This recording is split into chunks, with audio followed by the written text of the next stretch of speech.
Alright, so roof fist, roo arm, basics. You do like a western sort of punch, like as in little finger in first, you know. And what I do is I cock all this down, right? It's all like the wrist down, right? And then whatever I want to do from here, type stuff, elbow block, whatever, you know, keep everything in close, you know, whatever I want to do, because there's like an intention to the roof fist type thing. Like it can be quite stiff and solid. It's very solid. Like if you were to do it type thing and feel it for yourself, so you tense, like even just from here, bring your big. It's like an isometric contraction, really. So what am I doing? Is like, so I'm doing the back fist movement. I'm contracting this inwards.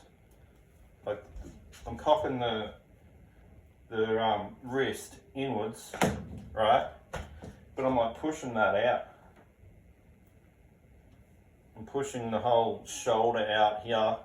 There's different ways to do, you know, push it out this way, like forward type thing, like an old school boxer in a way, but sort of angular.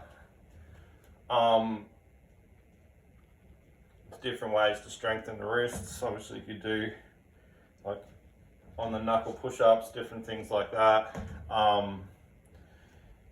One thing I sort of am working on, especially with the way this works and how I do the budgie trend, like now called an arrow fist, but in budgie trend it's called a tiger punch that way, and you really like push here, like drawing a bow. That's why I call it an arrow fist, because it's like drawing the bow. So here, the arms out, push that out, right? Generally this can come here and then you can like step through and do another one. The arm can be bent here and push out, but it can also be like straight up and just push. And it can be a palm too. And that's really good at keeping the person back. I did a clip with Isaiah, just another person, and it was the compliant person or compliant partner or whatever it was. It was very basic. He was acting basically like a test dummy, but he was doing a jab, and because to my like inside, so he was like probably punching off his left, I'm punching off my right, because I was like pushing with such an elongated scapula, he couldn't get anywhere near me. And then when you add that power,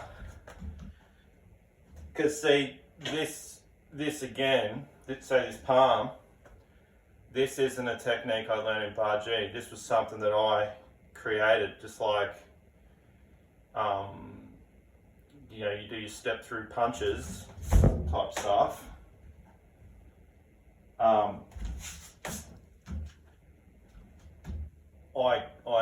I made like step through like palm strikes and these push palms that are just quite devastating. And also technically, if you're doing that in Baji, you're in a classic Xingyi type Sun T stance. The back foot doesn't come off the ground at all, so sort of like that sort of movement. So what I feel by adding the back foot off the ground here is adding that explosive power. Right, so the Ru arms here, like you can do lots of different stuff with them. It's kind of, I don't know, there's this sort of like a sticky hands type thing in a way, I'd imagine, but sort of like just more power. They can pry out this way, so you could like block an attack or whatever, be on the inside of a strike, like strike with the wrist as well. And that's also where it sort of gets into the like the drunken fist sort of stuff, where you can just be like pushing out in a way, getting that prying stuff happening, where then you come in with the elbow, come out, you know, with whatever. Obviously you're gonna move, you can move. You know, so you might sort of come in, strike with that elbow, just come through. Because I've said before as well, is there's always elbows, right? They're not always done the same. They're not always using this way. You know, it can be just a straight, more of a straight elbow. The Ru fist too can be a straight, more of a straight strike, you know, like other styles. I don't know, like the Kempo sort of soaring type punch or vertical punch. Also the rolling. So here using the arms, however we're going to use them to deflect, to strike. Every block's a strike, every strike's a block, all that sort of stuff. So here, if I also like to get in, I can roll that punch over. It can have like different, it's hard to explain, like intention, power, energy, whatever you want to call it. Like it can either be loose, it can, the punch can like be like springy, have this spring to it. That's part of the kangaroo stuff. There's like this springy, you know, springy sort of movement. But it's also like sort of sticky in a way, like stick onto the opponent. There's that like the heavy stuff too. Like I could do a different sort of technique, like I could hit where it like rebounds, right? But I can have my weight, use my weight, you know, and that's the bar G type stuff. So I could hit here, hit with more of a weighted type strike. Like hit with weight, hit, you know. There's like speed, lightness, sort of stinging, snapping, flicking sort of stuff. You know, like just flicking that out, flicking the palm, tensing on impact type stuff. Yeah, like the springing sort of stuff. Like if you imagine, not just in the movement of the body, but this tensile, you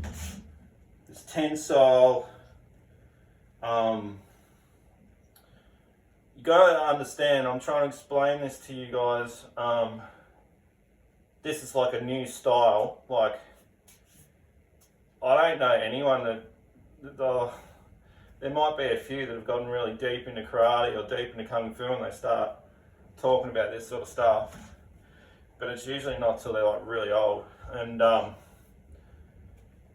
again, like Ed Parker with American Kempo, how he sort of dissected stuff, but I don't even know if he dissected stuff this much.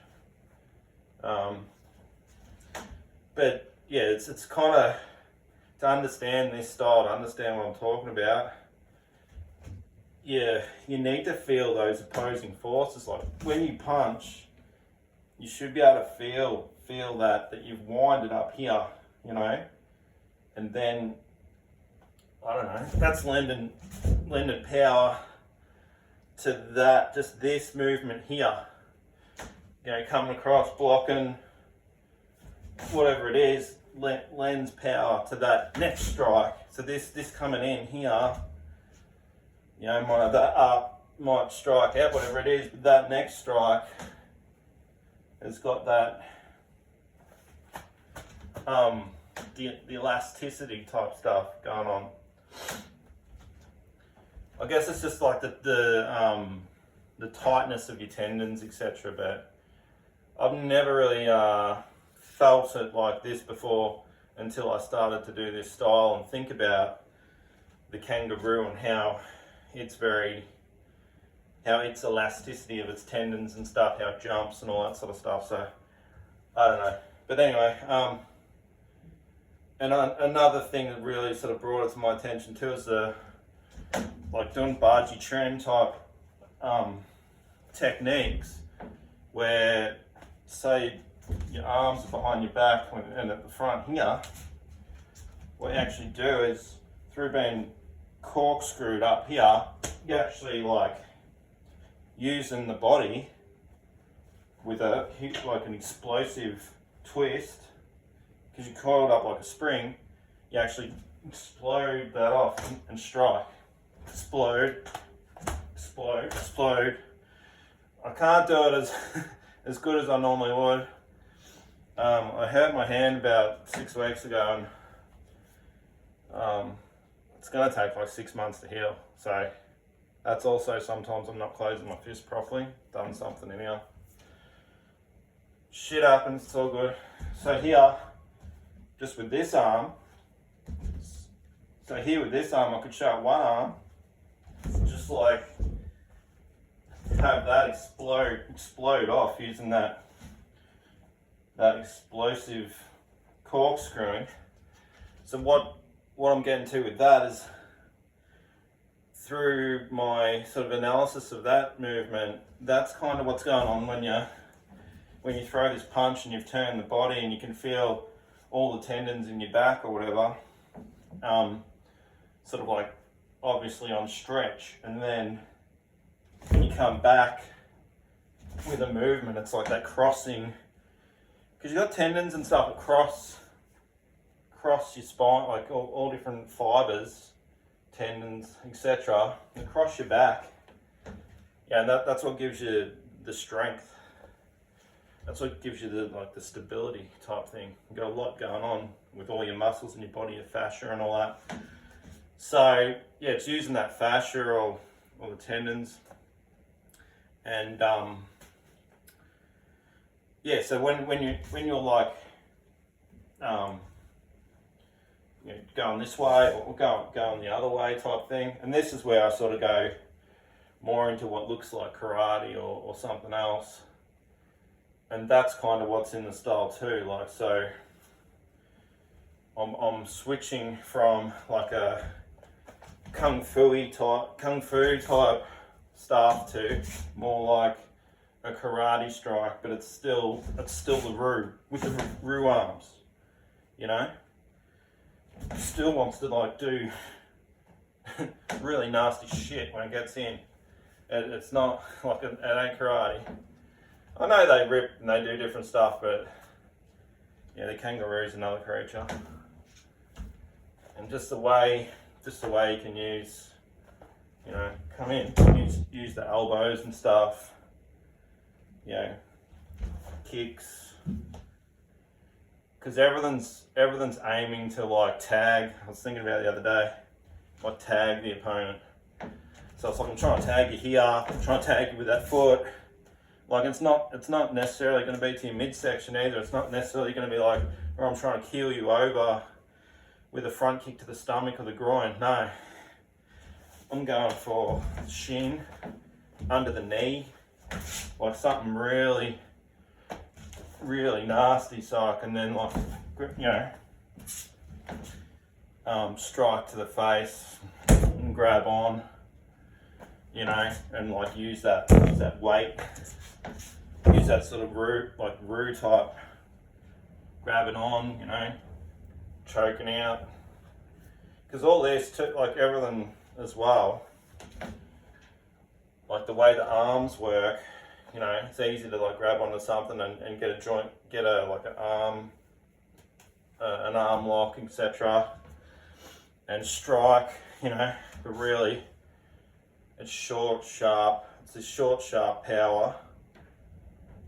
Think of like Mike Tyson type, you know, coming in with that sort of really short power. So if you're doing knees and the kicks, you know, grabbing on with the arms, elbowing, like